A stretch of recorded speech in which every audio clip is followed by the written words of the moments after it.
let's back up a little bit. Because if they're saying that the Egyptians fled not only to the desert and mountain regions, which would be where the so-called black whatever people stop their stuff at. They stop there. They don't look into Arabia. Remember, they're talking about Africans. Egyptians. So Egyptians fled to the lands of Arabia. Egyptians fled to the lands of Arabia. And why not? It's right over there. And why wouldn't they blend in? Because it's all one family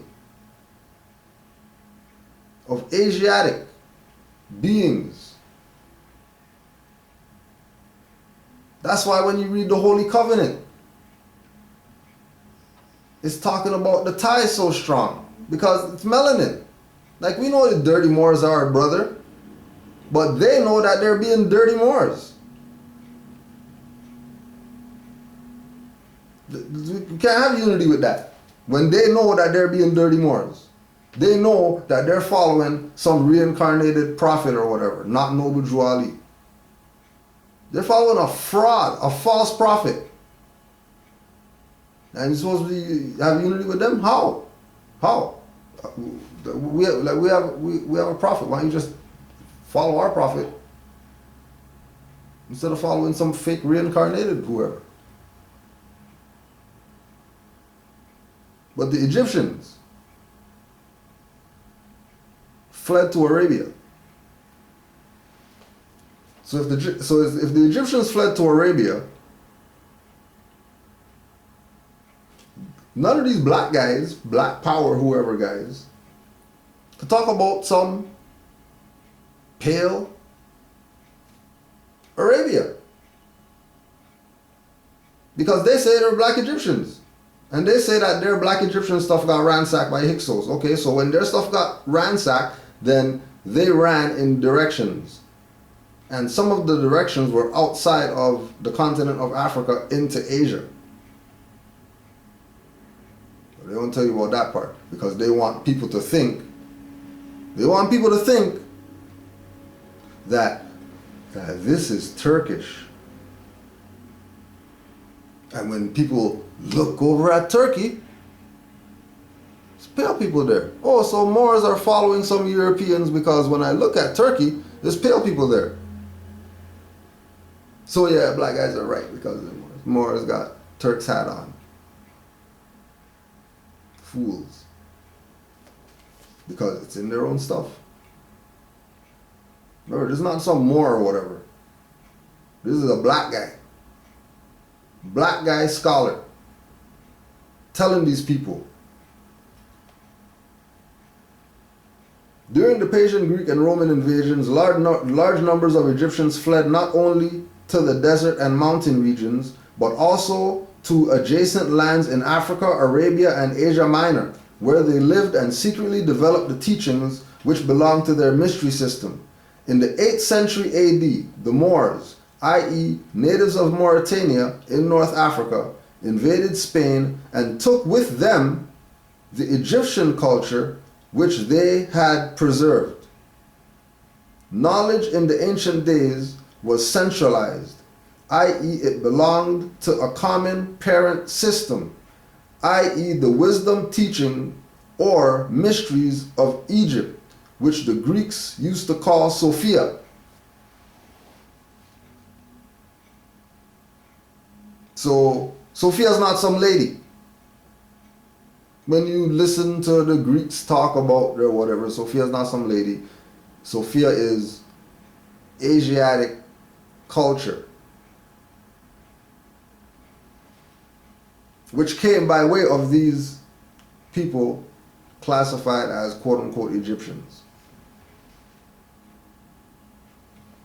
So, because they agree, remember they say that Hyksos ransacked their stuff.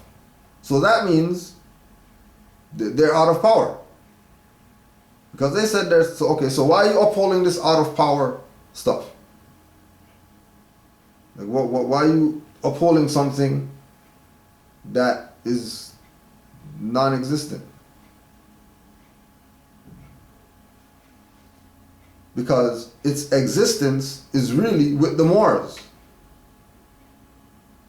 Because George G.M. James, who, like we said, was assassinated for writing this book. Go check out his story. And many of the scholars say it's specifically because of these chapters. Why?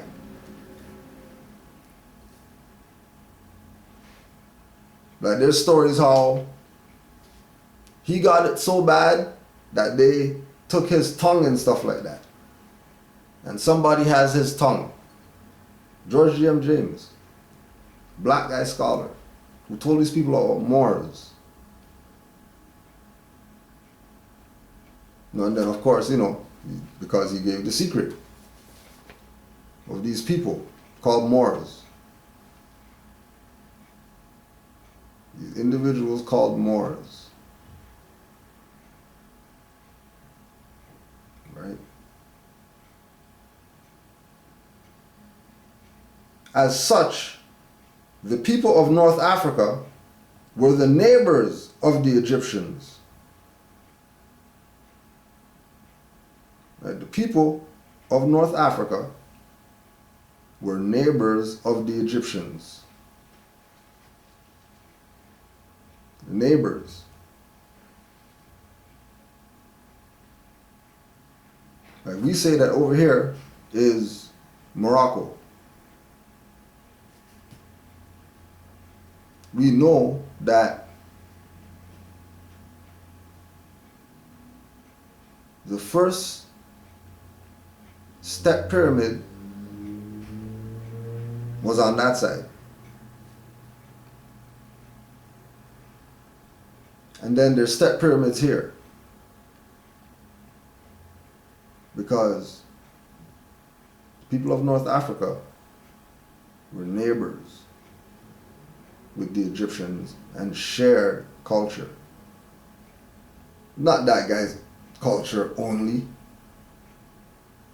Kind of idiot thinks that some one group of people, that culture is only theirs. That's stupid. Look how much different people out there sagging right now, wearing skinny everything, skinny track pants, skinny dress pants, skinny jeans, skinny everything right now. Skinny everything. Because culture doesn't just belong to one group of people. Because culture is abstract. Everybody has jurisdiction. So our culture, Asiatic culture, is the origin of everybody's culture. That's why everything that you have in your house, you check the slave records, was quote unquote invented by some black guy. Who's supposed to be a slave, doesn't have any knowledge and all that stuff, but he's inventing stuff though. But he has no knowledge because, he's a slave and all that. But he's inventing stuff and knows to go down to the patent office and go file a patent.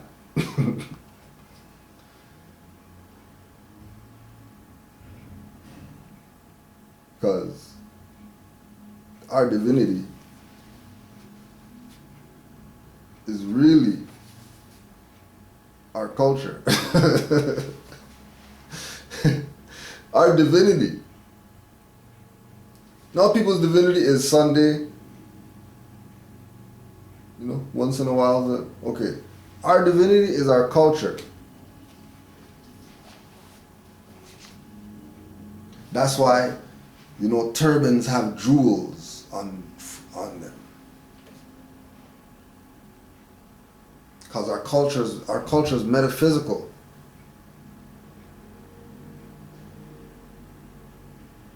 These low lives don't get that.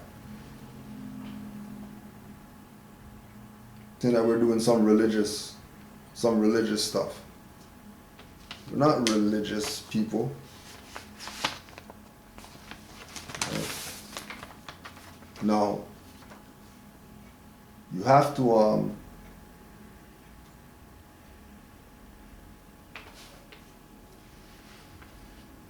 stop. I get it, right? But the basketball thing is done, right? The basketball thing is done. No more basketball stuff. No more courts. No more building courts. Just throw away the basketball stuff. It's been bought out, sold out, and they really don't give two shits about the people who support them. I don't know if this is post or pre-retirement, but know that these guys are all, this is all they're about. When you send your children to their camps talking about that's their favorite player, send them to the camp. That's what they get. Those stuff. I'm talking about these guys though. You're gonna go walk red carpet with them and all that stuff. This is what they're about. Just like they had those statues on that whatever with the children giving Buddy head and all that stuff. Right? Just because you don't want to be who your ancient foremothers and forefathers were, and the people who are being who their ancient foremothers and forefathers were, are people looking at us like we don't know what we're talking about, and they know. They know. But we don't know. But they know. Right? Now, another one. Black guy. He got talked to. You know what I mean? You know some Moors that talk to them. But just like that, you can't get his books. His books are on back order. When Rocks Cry Out, Horace Butler. Why? Why is his stuff on back order? Because they don't want what he's presenting, just like George G.M. James, they don't want it to come out. Why? Because it talks about the Moors in America. And if it talks about the Moors in America, eventually people are going to start saying, hold on a second. So if, now wait a minute. This book is saying Moors were in America. Then there's people today that call themselves Moors. Could they be the same people? Nah, they can't be the same people. Those are black guys wearing some funny hats. Wear a garbage can upside down on their head. Okay. The Mali transatlantic voyages became critically important when I remembered that Montezuma had said the Aztecs were foreigners who arrived recently aboard ships that had come from the direction where the sun rises. From Mexico, West Africa's Mali was in the same direction as the rising sun.